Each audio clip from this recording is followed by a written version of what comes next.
Good morning, Sports Racers. You're watching the show with Ray Frank. Hey, nice bubble. You know what today is. It's Ride the Fire Eagle Danger Day.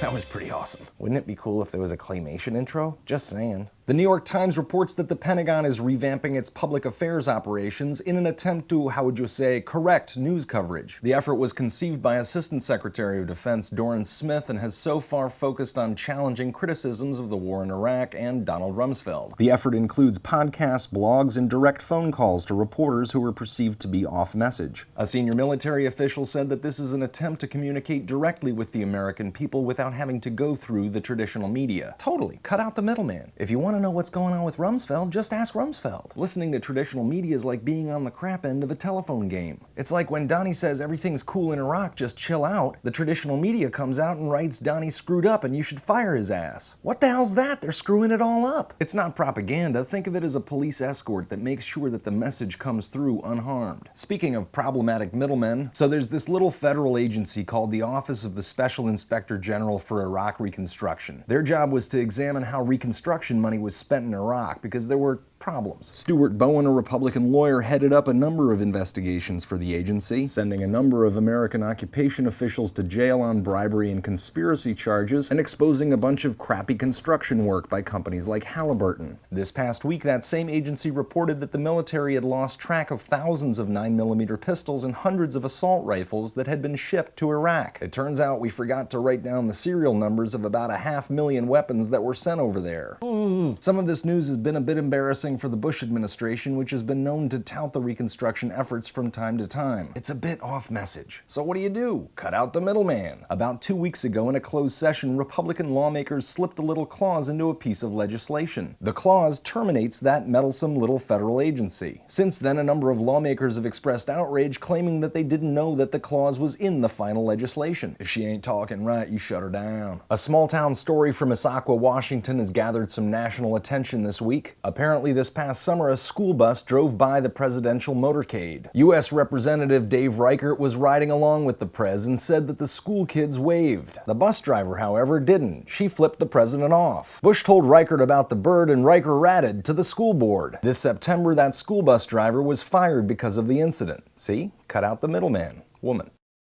Woman. Middleman. Woman. Cut out the middleman. Woman. Woman. Woman. Woman. Woman. See? Cut out the middleman. Woman.